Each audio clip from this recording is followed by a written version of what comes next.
Welcome to the British History Channel with me, Philippa Lacey Brewell, and to our latest historian interview. Welcome back if you have been here before, and a warm welcome to you if this is the first time you're checking out my channel. If you love British history, then you're definitely in the right place. We have a whole library of historian interviews, virtual tours and documentaries for you to check out. You can also join me live each Wednesday at 1 o'clock for History Tea Time Chat Live. Now today, and if you are regular here, then you don't need to adjust your sets, your audio. I have a cold, so I do sound different today. But today I am joined by historian and author Dr. Jonathan Foyle. Jonathan was a curator of historic buildings at Hampton Court Palace for 8 years and took his PhD on reconstructing Wolsey's palace.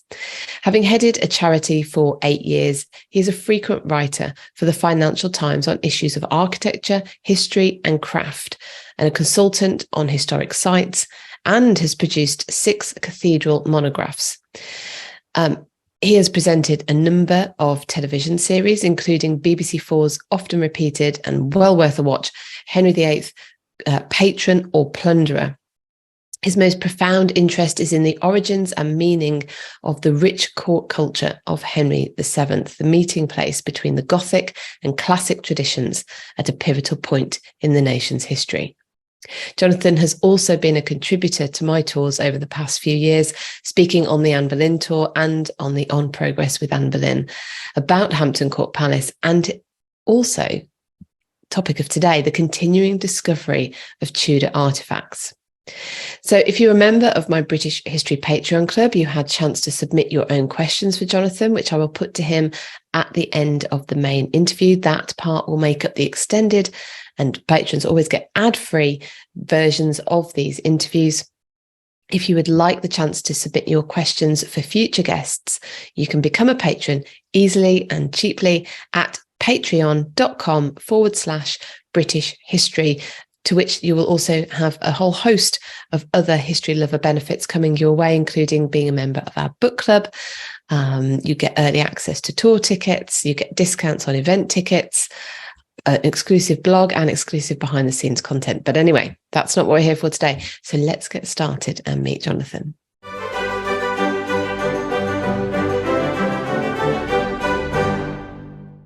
Thank you for doing this today. I've been really excited about getting you on for ages.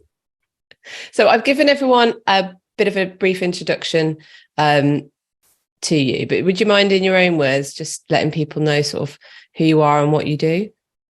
Yeah, so my name's Jonathan Foyle, and look, I trained in architecture and also history of art and archaeology, because I find this whole discipline quite a restless one. It lends itself, I think, to a multidisciplinary approach. So I worked on Canterbury Cathedral for a first job, which was marvellous, and then Hampton Court and Kew Palace as curator there for 8 years, and realized that narrative drives so much of this. I mean, why do people care? Because it has a story to it that means something to us.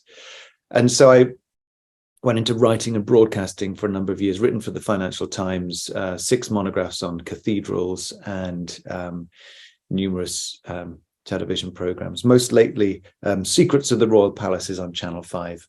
But for 8 years was head of the World Monuments Fund in Britain, so raising money for historic buildings, and generally write pretty widely, actually, and managed to make a living from my enthusiasms on the built heritage, which is a wonderful gift.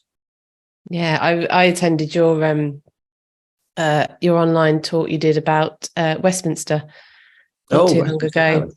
That was absolutely fascinating. Again, like we were just talking before we started this proper, the architectural history, then it makes sense of things like how did they get from the palace to the abbey for all these ceremonies? And then you realize there's a door that was just like right next to the entrance. Oh, that makes sense. But of course, today, we don't have the original palace at Westminster, but you've got the road there, and it kind of distorts your understanding of how the layout of everything would have worked. So, but it is lovely to see you again. I think last time I saw you, you were talking on one of my tours, which of course you've done a few times over the past couple of years, which has been fabulous.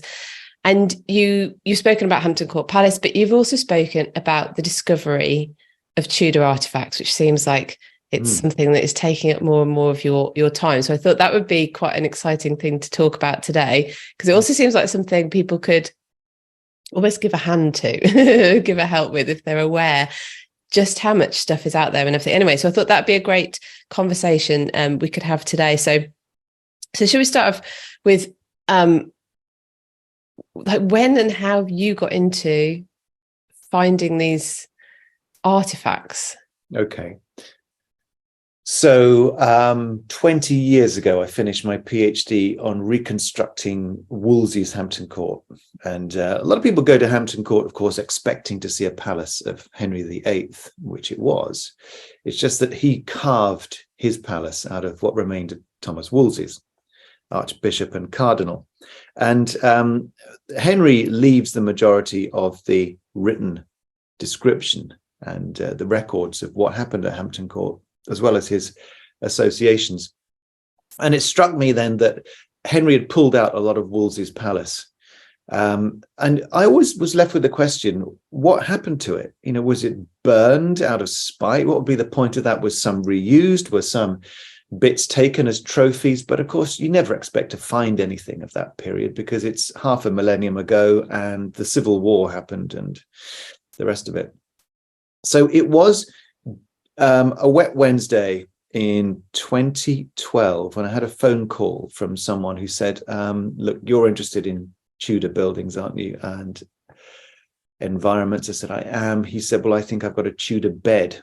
His name was Ian Coulson, and he bought a bed at auction, which was described as Victorian and was heavily carved. And so I said to him, well, you know, that's what? And I said, why do you think it's royal? He said, well, it's got royal arms on. I said, well, numerous things have royal arms on, don't they? Because there's obeisance where people demonstrate their allegiance to kings and queens.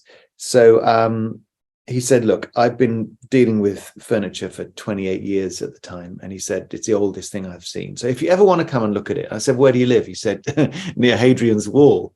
And he said, but no one's taking me seriously. And I thought, well, I can see why, really, because it's so improbable. You know, but then again, Venice is improbable.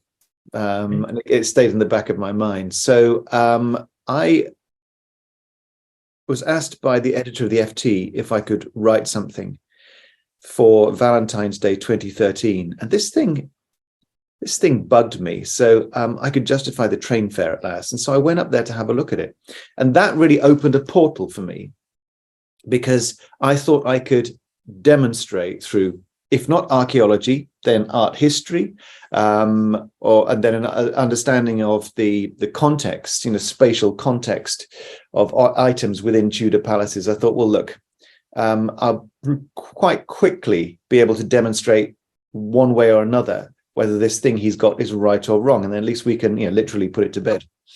And so I went up there, and this thing was absolutely mind-boggling, because it clearly was old. It's possibly made of old parts. But one of the questions was, you know, where did it come from? And what's it trying to say to you in its carving? And when you start to ask those questions, you really go into, you know, you're Alice really through the looking glass. You go into a different world because if it's correct, it starts teaching you things, making sense of other forms of art like literature and manuscripts, you know, from the period. And then you have this multidisciplinary alignment of what this thing is telling you, and the authenticity of it makes your mind swim, because you're learning a language and you realize it's like talking Esperanto. You know, people who haven't gone through that process of looking at such a rich object haven't had access to this language. And so you realize you sound barking mad when you say that this thing is actually right. And if people say, well, it's not, then a stubborn person like myself is going to say, okay, well, I'll find more information. So I spent 10 years now looking for evidence, corroborations, challenges, all of which is about 3 PhDs worth. It's a long answer to you, but that's how I got into it. And it became clear to me that just as he'd done in buying something from auction, that auction houses are not concentrating these days on brown furniture. You know, it's anything that's wooden, varnished and carved is seen to be, you know, last generation or last 3 generations ago, but mid-century modern and Chinese things are what people are genning up on, because that's where the money is. But so you get these artifacts that suddenly come out of people's houses, and they, Lord knows how they've got there, but suddenly they come up on the market. And now, for the first time in history, you can see auction catalogs all in one go. You can do a comprehensive search. The IT age allows us to see in ways we never could before. In terms of scholarship, of course, you can look on Google Books and you put in search terms and you get themes which come up in visual iconography, in music, in literature, the lot. And suddenly then you see this intersection of ideas, and it's such a rich way to learn. Well, you know, you can apply that to the commercial world and say, well, I'm going to search through auction catalogs. And when things come up, of course, there are loads of revivalist pieces. I mean, the Victorian age is an ocean of fakery. And museum curators are reasonably scared of that period, because many careers have been burned by modern science disproving the assumption that something is correct. And what do curators have if not connoisseurship? You know, if once your connoisseurship is punctured, that's pretty much the end of it, isn't it? So I can see why people are very wary and stay a distance of these things. But if you are cavalier and you don't mind making a few mistakes, then if 1% of the objects that you troll through, that's not the word, is it? Troll these days. That you what am I thinking? That you trawl through. That's it, isn't it? Online trolling and trawling are 2 different. Yeah, it's different things there. So you need to trawl through the catalogues. But if 1% are period, you know, if they're 16th century, then fantastic. If 0.1% are attributable, well, then you can tell people where they came from, who they belong to. The language will tell you what they're trying to say. And suddenly you have things which are much richer, I find, than historical documents upon which we all trade. Because you have the genuine reflection of people in the past. And if you can identify those people, and you can see the way in which they wanted to show their heraldry, their attributes, their learning, their aspirations through different kinds of iconography and symbolism, then you have primary historical resources, and they are priceless. So I think it's worth the trawl. You know, if I find maybe one interesting thing a year, and I can be antisocial for a long time before I find it, but once I do. I was going to ask you about the process. Like, I mean, how much time is this taking? What do you actually? So you're trawling catalogues to, and kind of what's going to pick your eye then? What like how do you? It must be great on one hand that you can get hold of all these catalogues regardless of location. So it doesn't matter that you're not in the local area anymore. But then there must be loads. So how do you? It's very risky because, of course, if you're looking at photographs online, they tend to be pretty lousy photographs because auctioneers are just putting stuff through. And attributions are very often quite lazy or wrong, and photographs are partial. So if you've got something that is described as continental style, and what does that mean? Which part of the continent?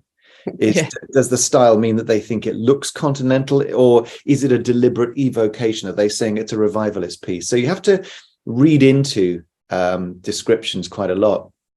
And then if you think it's an important piece, you really ought to go and look at it firsthand. I mean, nothing can be truly ascertained until you've looked at the quality of the timber, things like traces of paintwork, that kind of thing, you know, redundant fixtures and fittings, and characteristics of period style. So that's all important. You can't do everything just by scouring the online catalogs. But if you see a couple of things that pique your interest, I'll try and build it into a journey. If I'm giving a talk somewhere, I might do a diversion and go and have a look. But sometimes it's just worth a punt.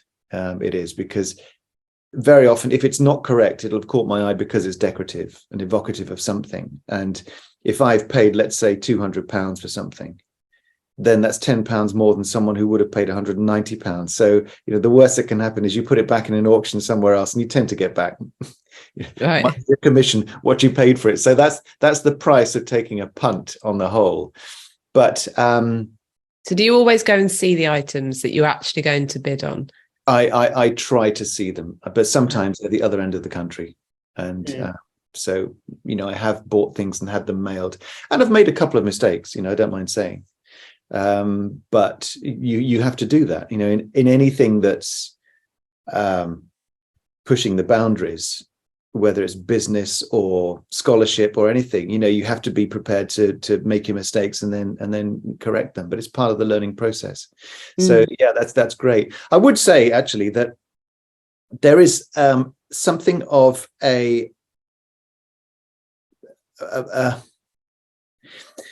we tend to learn, and we tend to adopt careers as silos very often. When the late Queen said to people, "What do you do?" I don't know if King Charles III does that, but the Queen always used to say, "What do you do?"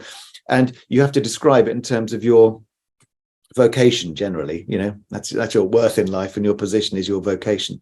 And the issue is that furniture history is quite a niche subject, and it has a particular society and group that publishes furniture history or regional furniture history. Curators are, a small number, and scholarship in this area is quite, I would say, quite circumscribed. There are a limited number of people doing it. The irony is that if you're an architectural historian interested in the Middle Ages, by far the greatest repository of early furniture is not in museums, it's in cathedrals and churches.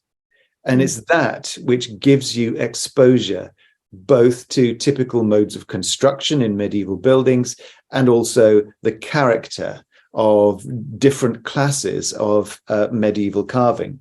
And also the language, the correct language. You can tell the difference between a medieval piece and a Victorian piece in churches, because that's the main repository for people evoking the Middle Ages. That's where it all happens. It's not the stuff that winds up in museums. It's church buildings. And if you've had 25 years of a career being involved in church buildings, your eye is into these things. You can see the difference. So if I'm not part of the furniture history world of scholarship. That's not where I come from. I'm an outsider, but ironically, I would say that I am more immersed in the character of medieval furniture, simply because it's still attached to buildings, and that's my background. So, as an outsider, you can sometimes not be part of the circle, and one's findings can be seen as, well, that's, you're a buildings person, not a furniture person, and so we have these ideas of scholarship, education, careers. They tend to be silos. We are pigeonholed to be one thing or another. But actually, I'm a big fan of interdisciplinary study, and actually doing these things, comparing notes with other people and getting their, opinion and feel on it, because everything's connected. And it surely must aid the understanding of each to know another, just because life is like that. You can understand someone's life in modern day times without knowing all sorts of things. Absolutely.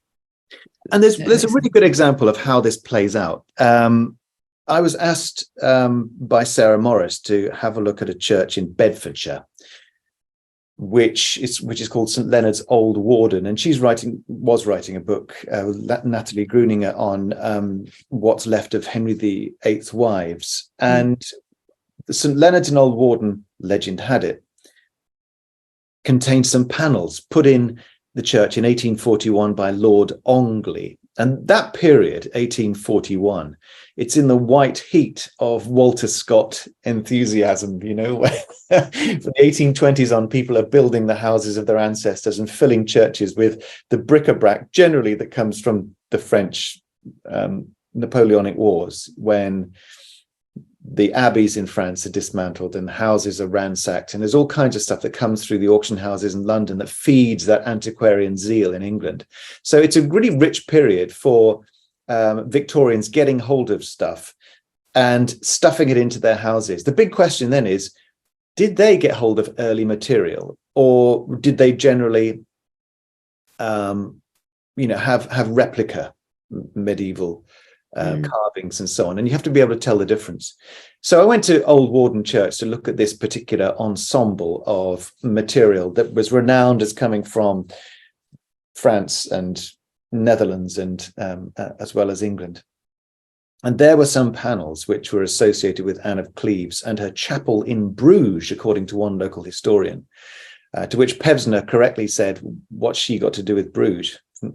She has nothing to do with her. She comes from the Rhineland. And so I looked at these, and one has an AC on it with a knot, which could actually be, two different people united by a marriage knot. But then there's a snarling lion in another center of another oval cartouche. And some of these panels have crowns over the top of the oval cartouche. And the third one is an escarbuncle, which is an heraldic device, and it is the heraldic device of Cleves. So yes, you have AC, but no one had mentioned this escarbuncle before. There was a local historian, Christine, who had been working on it, and so all credit to her. But the big thing was, if you go to Anne of Cleves' monument in Westminster Abbey, which is her primary material survival, there are exactly the same designs on her tomb. So now we've gone from AC to the Cleves family to the specific woman. However, are these things 19th century? Were they put in the church by Lord Ongley, or could they possibly be remnants of Anne of Cleves' house? Well, when we go to the scholarly literature, there is the main book on the reuse of continental carvings in English churches, by a former museum curator, says that they are fine, but they're 18th century French work. Well, they match Anne of Cleves, so they're not French, are they? They're very possibly English at this point. And are they 18th century? How can they be 18th century if they match a tomb of a lady who died in 1557 in England? So you have this authoritative voice that comes in that book, and we could all go home at that point and say, okay, well, that's the authoritative assumption or claim. But then Bonham's auction house put one up for sale. Quite an extraordinary coincidence. I remember, again, scouring through the catalogues, and suddenly up comes one of these panels, still with some early surface gesso, glue and chalk covering to make this thing look like stone. And they called it a Jacobean panel of circa 1610. And they took that provenance from yet another example of these panels, one of which is in the Museum of London. They said it came from a house on the Strand. So you've got a claim for 18th century, you've got a claim for 17th century, both of which are, primary authoritative sources. It could be 19th century, and it could now be a Victorian copy of Anne of Cleves' tomb. But what if it is in fact 16th century? And the Bonham's example with the early gesso surface suggests that it probably was 16th century. So what happened is that the Bonham's panel was available to do dendrochronology on, to take the tree rings. And Professor Peter Klein did the dendrochronology. He's in fact a specialist on exactly that area, the kind of source of panel paintings that came to England, boards from really good cold climate oak. Anyway, he took the rings and found it matched a data set growing between 1383 and 1525, plus 20 years or so of trimmed rings. So it coincided exactly with Anne of Cleves' divorce from Henry VIII.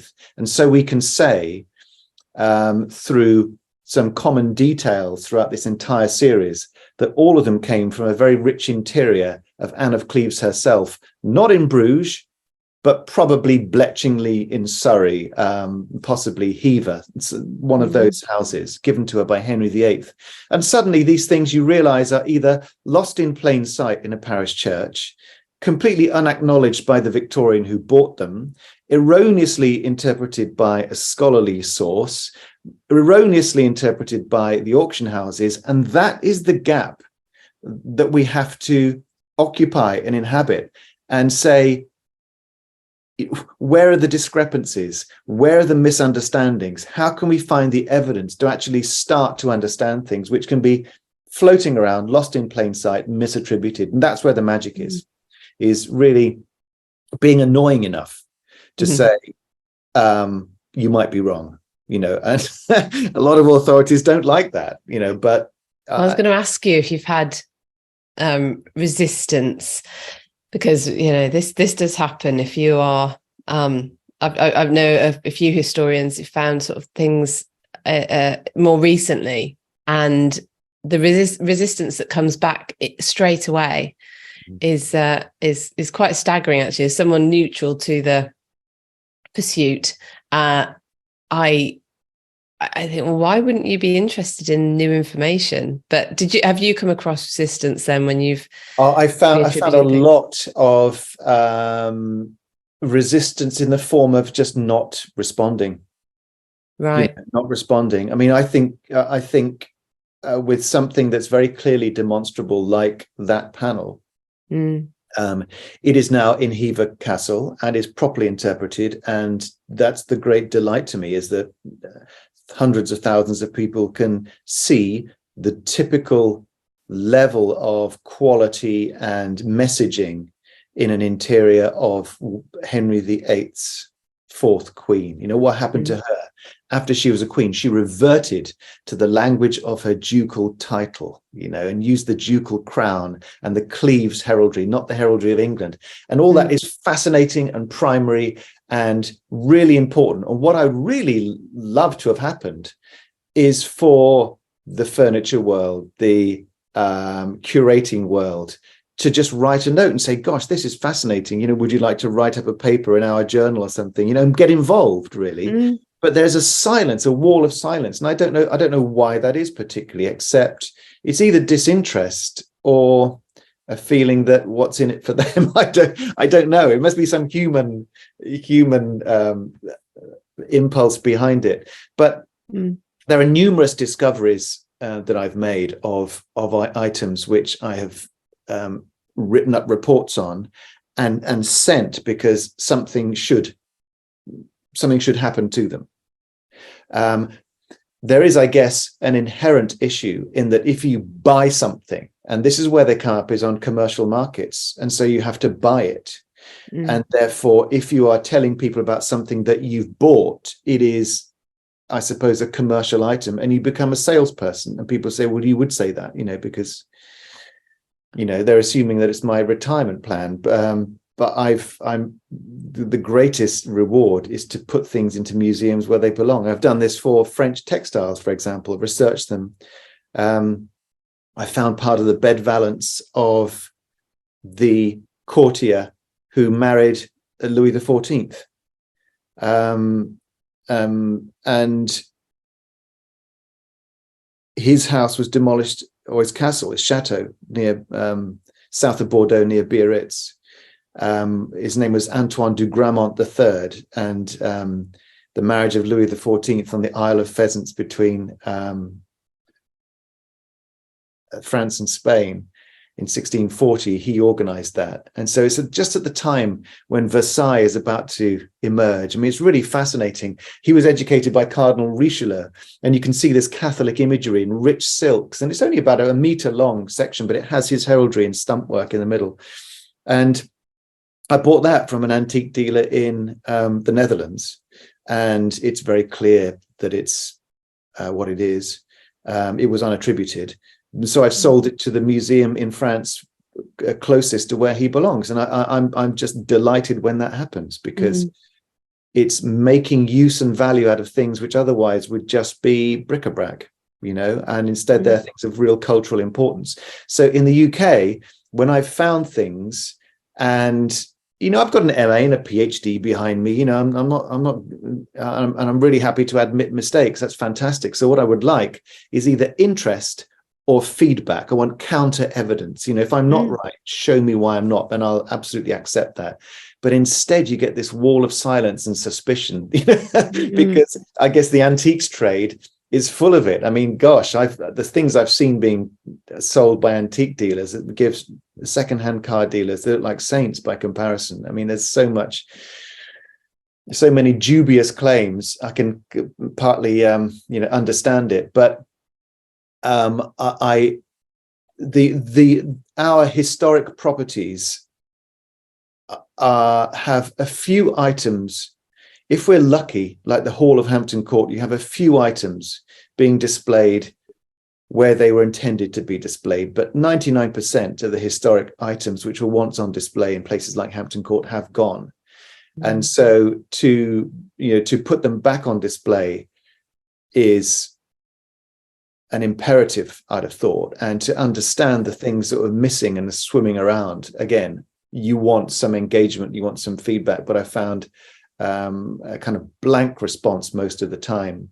And if I ask for counter evidence, it doesn't tend to come. So that's all I ask is scholarly engagement, debate, a conversation, essentially. But in many cases, I have to say, outside the curatorial world, where reputations matter, I've taken items around the country to talk about them, and I've shown them as well to scholars of this period who are slightly off grid, so not belonging to institutions, but pursue this kind of research for the love of it. And I have to say, there is a book somewhere to account for all this that I need to write. That's the burden that I carry. I've really got to produce a scholarly and reference tome, I suppose. If you let's say, though, imagine you buy an object from an auction house and you think it's important because of what its evidence shows you materially, culturally, in terms of its symbolism, age, the rest of it, and you approach a journal, a scholarly journal, and you say, I want to write about my object and explain what it is, and the object that I bought from an auction house, and I want to tell you why it's important. No one's going to publish you, because they're seeing that as a way of validating what is a commercial entity, because it has a value to it, and that's a big issue. That's a big issue. The risk there as well that with that, though, is that nothing new can be discovered. If that's the attitude, that it sort of assumes that everything that's out, that everything that's known about is it, and yet we know from your work, and things that are coming up all the time, like you said as well, some things are actually hiding in plain sight. I'm thinking about Thomas Cromwell's Book of Hours that Kate McCaffrey and the Heaver team have just discovered. It's in Oxford. It was there but wasn't attributed. But then are other people not looking for stuff? Are they not open to finding it? The thing about tribalism is that it's not of course rational. And I have 4. They are wall posts, so they have flat backs to them, and they have 3 sets of junctions in them, that is for mortise and tenon joints, so that rails can slot into both sides of these posts. They're richly carved in the late medieval fashion. They're very much the same school as they're Henry VII's carving school, and one has an H on, one has an R, one has a fleur-de-lis. They're purely royal ciphers. They have traces of typically medieval paint on them. They are numbered with in Latin numbering IX, or it could be XI. So there are at least 9 of them. And because a furniture historian called Adam Bowett doesn't like the thought that they're genuine, he published a paper in Furniture History and said that they're presumably 4 posts from a Victorian bed. And bedposts are A, chunkier, B, they have to have the joints at 90 degrees because they're a box frame. They're not all in alignment. When's the last time you saw a 9-poster bed? And these things have flat backs, and so you're laying in bed looking at some roughly sliced and sawn flat back to all of your posts, all 9 posts. And by the way, you can't get into bed because there's a middle rail that prevents you doing it. And I don't know how that kind of claim gets into scholarly literature, but these are the people who the major auction houses and institutions like the V&A use for their teaching. And that I find a real issue, because he's never looked at them, and I know he hasn't because I own them. And if he'd said, "May I come and inspect these before I publish on them?" I'd have said, "Do come and have a look. Let's have a discussion about what you're looking at." And but instead you have an antagonistic denial based on completely unevidenced and in fact impossible claims. And something's got to change there. I mean, this is a journal which is subject to peer review, and it actually gives peer review a bad name, I have to say. But if I sound stroppy about that, I hope you can understand why. I mean, I'm really, I've put these things on public display several times so people can look at them and inspect them and figure them out. And so it's quite annoying to see them published as something they're demonstrably not in a journal. So that's one of the things that I've faced. But I have to say, overwhelmingly, people are really interested. And if I give a lecture about these things, people say, where are they? Where are they now? Why aren't they in a museum? And that's the response. And I think that's the correct one, really. So it's a matter of time. It's probably going to take my passing. It might take another generation before a number of these things are accepted and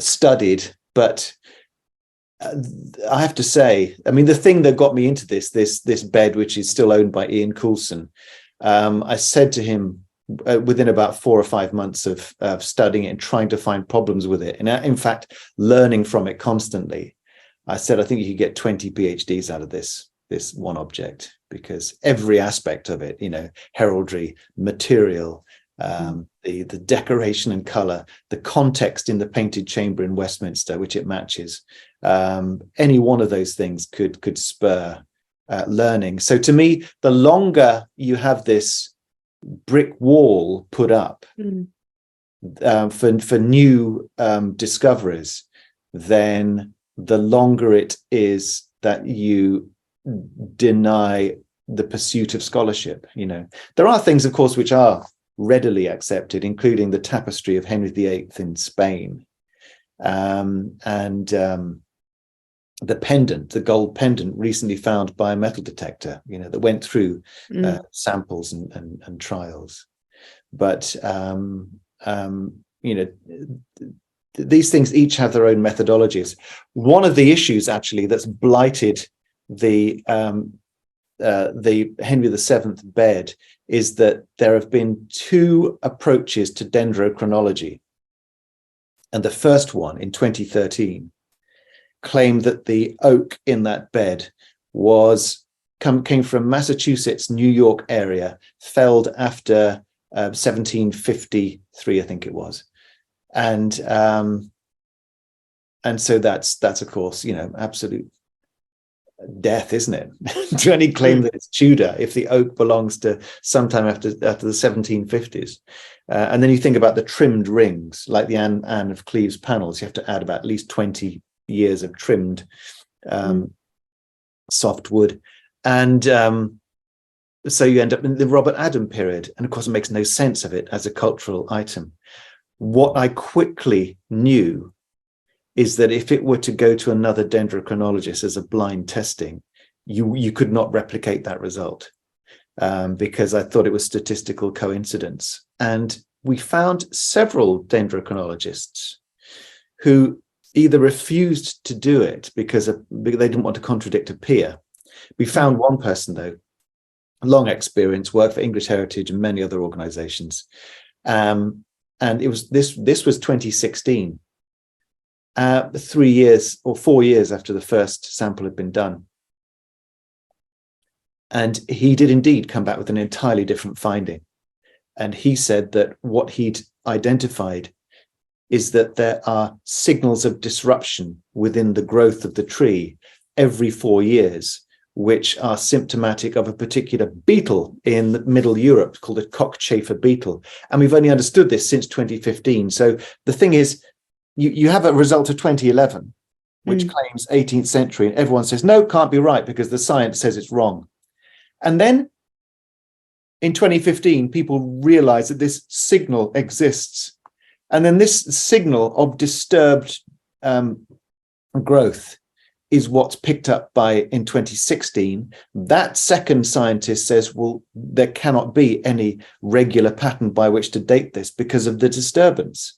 So it doesn't match any regular database. It can't do.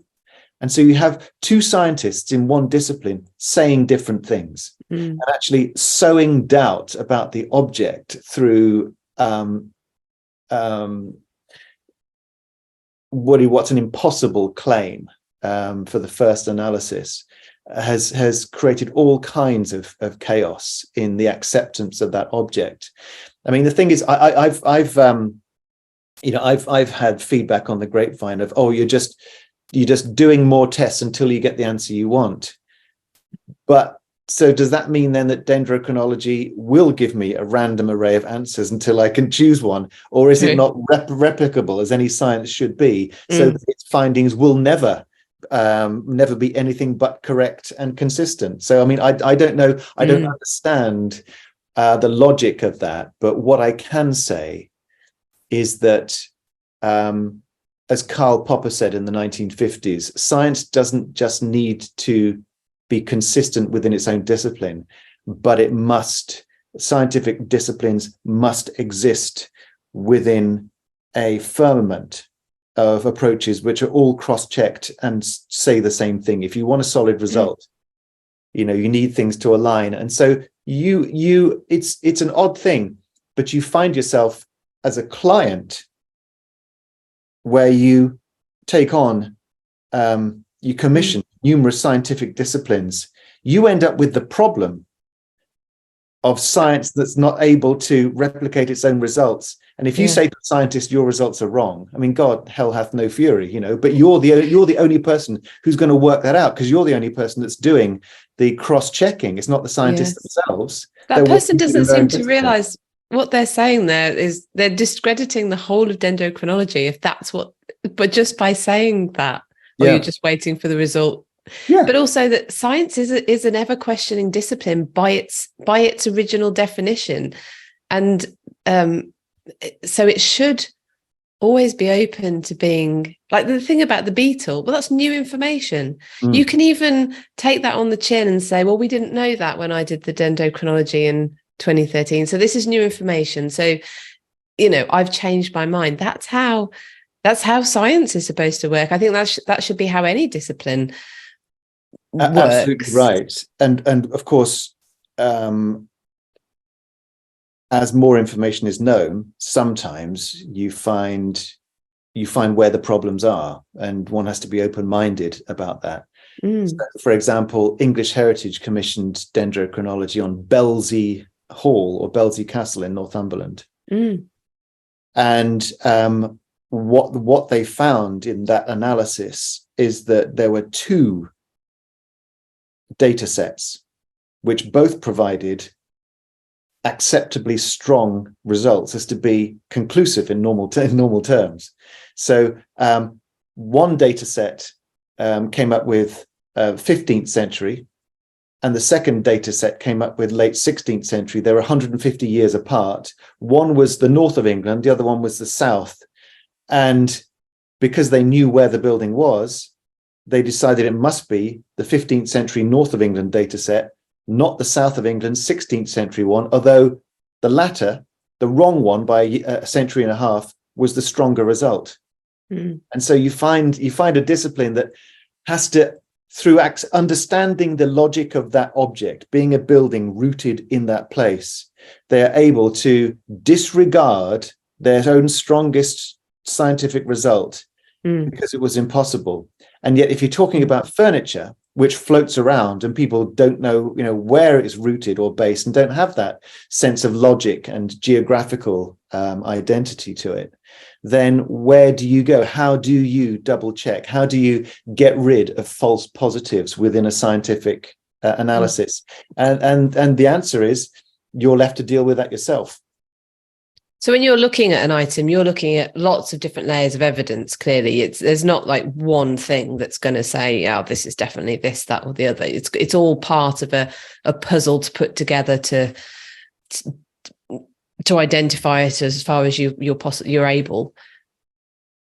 Yeah, it is. So, it's very rare. The Henry VII bed is, all credit to the owner. He's done the right thing by commissioning paint analysis, carbon-14, dendrochronology twice,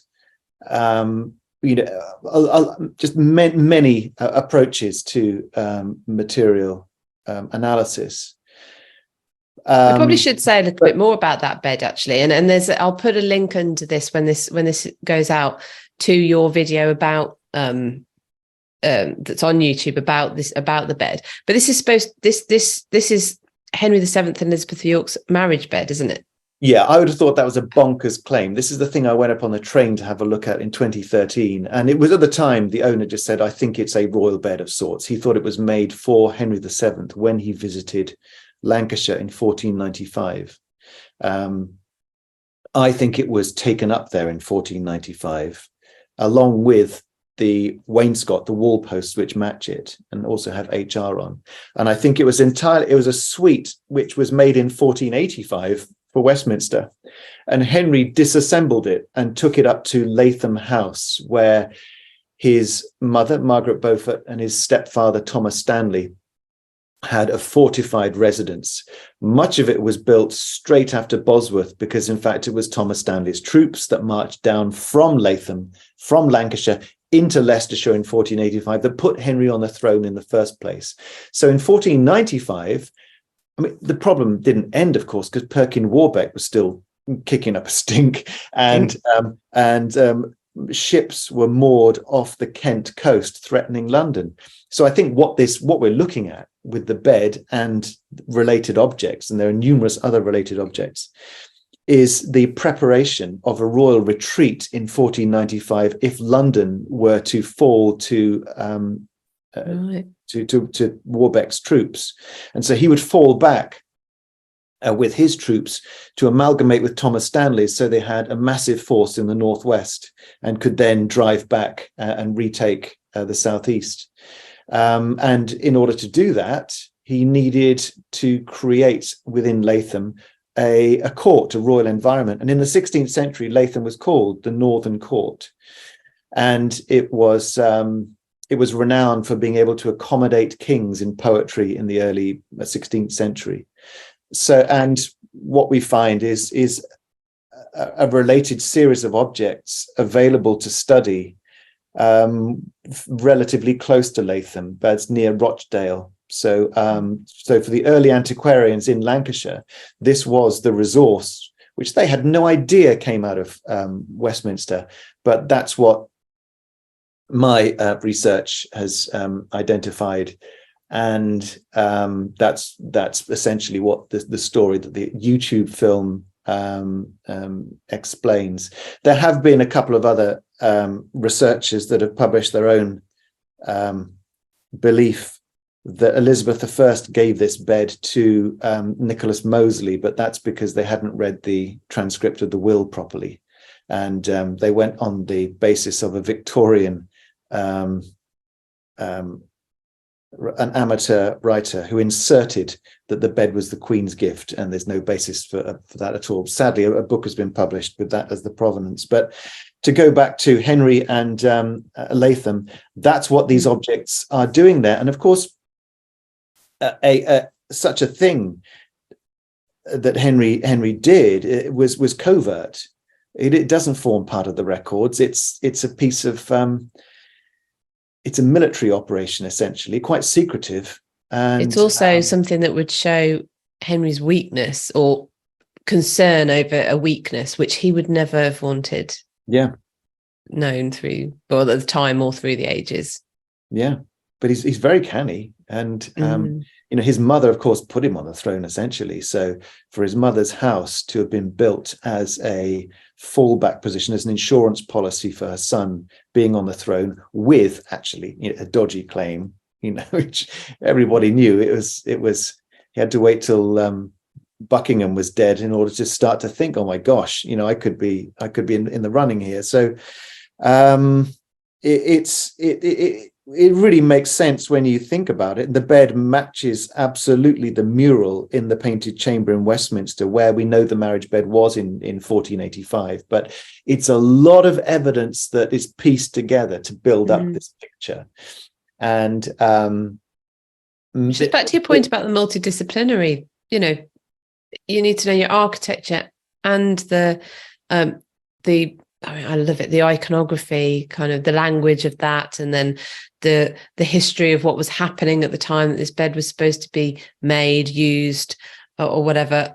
It takes all of those things to put to identify something like this. Yeah, it does, and it also takes a lot of conversations with specialists. I don't particularly want to name them, but many leading scholars within Tudor history have been really helpful with their advice and their time, and helped me to refine some of these ideas. I mean, there have been numerous dead ends where you think, maybe that's where it went, or that's its identity, and you test those ideas and it doesn't really make sense. But there is a historical context. We know that in 1495, when Henry went to Lancashire, he completely revised his sleeping quarters. He abandoned the bed position in the Painted Chamber, and which was surrounded by posts like a hospital bed, and surrounded himself with security. Yeah, and so that also makes sense, that he's completely revising his palaces. In fact, he's pulling them apart and reusing them at the other end of the country as part of that picture. So I've been really indebted to Tudor scholars, and you'll see in books like Nathan Armin's accounts of Henry VII that these are understood and accepted. Scholars of medieval beds and furniture have built that into their theses and books, and all that's very rewarding, because you can see that people with the incisive understanding are incorporating that now into the narrative, and I think that's where it needs to be. But anyway, yes. So Henry VII's marriage bed and Elizabeth of York, where they're shown as, at first glance, they look like Adam and Eve, but you realize they're holding an apple, but the serpent still has its apple. It can't get rid of it, because they're making a gesture of mutual fidelity, and it's faithfulness which overcomes temptation. And it's wonderfully rich, this thing. They're Adam and Eve reversioned as Christ and the Virgin. So the fall of mankind is answered by the saviors. And in paintings like Hans Memling's, you see the Virgin and Christ holding an apple between them, because it's the way medieval iconography works. If the problem is presented through the apple as a symbol of the fall of mankind through temptation, what they're doing is reversing it, and they're bringing it back. They're making it a symbol of salvation. And you can see that in medieval art. The great Netherlandish masters all use that when Christ and the Virgin hold an apple between them. So this thing is a manifesto for a king and queen who are saviors of the nation after civil war. They are restoring paradise, and it's super powerful. Again, you don't get that in the primary documents, because documents are made by administrators. It's the boring stuff of who paid for what. They don't say, in our heart of hearts, this is what we want you to think of us. But material objects can do that, and that's their power and value. And the difference between a medieval object that sets out to speak to its own audience on those terms, and a Victorian piece, which is speaking its ignorance through a whole series of stereotypes and half understood echoes of the medieval past. If you understand medieval art, it's black or white. It's like speaking French or Cantonese. They're so different. But you can't expect people, I guess, to see with the same eyes that you have. So, it's just a shame burden. it's keeping it from the public, though, that at the moment, because it's not on display. Ian still has it. I'm sure he would, want people to be able to see it, if only it could be. Oh, I'm sure. So, I at this point, I've no idea what will make it accepted and put on display, but there ought to be some kind of conversation, debate, discussion. That's where it's at. I mean, if there's a discussion, everyone learns something, right? And it's rich. So I can only hope that one day such a thing will happen, and it and the objects that surround it, and there are numerous others related, right. all take the position they rightly should. Yeah. I've waffled for ages on this. You've been very but that's fascinating. Well, okay, I've got a couple of more questions before. I've got some that are just patron only questions, but I've got a couple more for me, or for the main interview anyway. So I'm interested when you're reading accounts of things that are in buildings, say they were in Westminster Palace, but buildings that we don't have anymore, or I've just read James Clark's book on the dissolution of the monasteries. There's an account in Gareth Russell's new book on the palace of basically an Elizabethan quote unquote tourist, with his account of Hampton Court Palace, what was left in there, because Elizabeth was a smaller palace at the time, so quite a lot of things were left in, and all these artifacts. Do you read things like that and go, like, is there any way of you clocking that, remembering those sorts of things, and then having an eye out for, I wonder if these will come up? Is there something from the reason I mentioned the dissolution of the monasteries is apparently quite a lot of stuff didn't make it into the coffers. So there's a bit of a discrepancy between what had been sort of supposed to have been in a monastery and what actually ended up property of the crown. And so there's discrepancies there, and there's all these places that that don't exist anymore, obviously were full of things. So do you have an idea sometimes what you would like to find, or is it literally just as long as it looks like it's of the right sort of period, then I'll look into it? It's a complete, I don't go looking for things, because I think that can be the wrong way round. I think you can spend your entire life looking for one thing, and if it happens not to exist, you've wasted your life. But if you just keep an eye open, and keep your eye and mind open, and look for things which look like they're of quality, then usually where there's quality, there's a story, because it's the quality is the product of elite patronage, and someone's made it, someone's paid for it for a reason. Exactly. And it's, God bless show-offs in the past, because it's show-offs who want to communicate about themselves, and it's the communication which makes the language of objects specific, whether it's heraldry or whether it's initials like Anne of Cleves panels. Those are all about her and her status, right? And many of us are a bit bored now about status and dignity as the art historical criteria alone, showing off one's wealth and status. Well, yawn. But actually, it's their learning, it's their cultural identity that I'm really interested in. How do they see themselves in relationship to ideas of faith and society and all kinds of things, whatever they want to say on their own terms. So, if you go looking for an object, and to return to your example of Hampton Court, there are 3 really good diaries published in the years around 1600. And my favorite amongst them is a young man called Baron Waldstein, who arrived on something like a Euro rail year, going around England. And he kept brilliant diaries. It's very clear that housekeepers were given, paid a shilling, given a backhand to show people around places like Hampton Court and Windsor. And that by the Elizabethan period, these places were museums, essentially. They were stuffed full of the furniture and chattels of ancestors and shown off as such.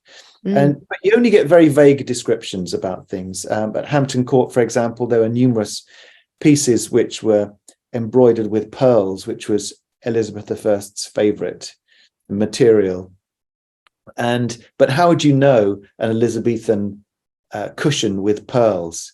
I mean, I doubt such a thing would have escaped notice. You see, carved oak is, because there's so much of it, and so much of it is just what Victorians did, that it becomes subsumed in this sea of lookalikes. But textiles, and old textiles with cloth of gold and such things, and tapestries are rather more readily identified. And so these things don't tend to swim, to survive that well. But there are extraordinary objects. Will I ever come across them? Who knows? Jerry Brotton's work on the sale of Charles I's goods and how the French, for example, bought many of the items that came out of the palaces at the Civil War, and then the Spanish as well, which is why we're finding Henry VIII's tapestries in Spain. I mean, not just because of the Civil War. This one seems to have gone in the 1770s. It survived.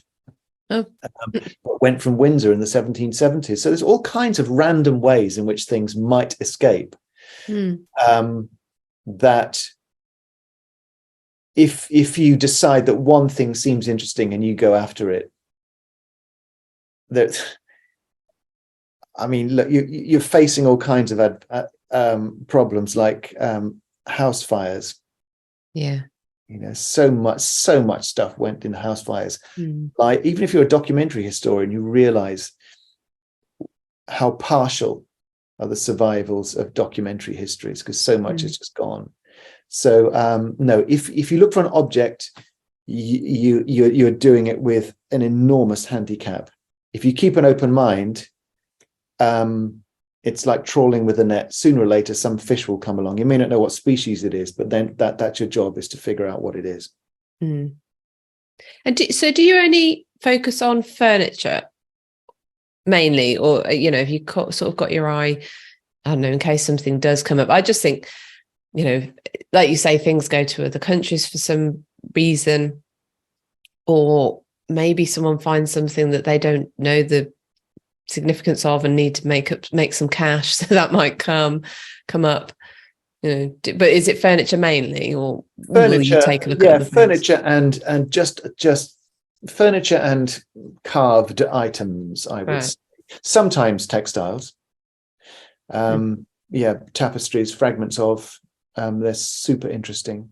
And embroidery, like the part of the bed tester of Antoine de Gramont III, Louis XIV's man. You tend to find that the objects that carry identifiable attributes are either carved or embroidered, or they're painted. They could be manuscripts, but there's I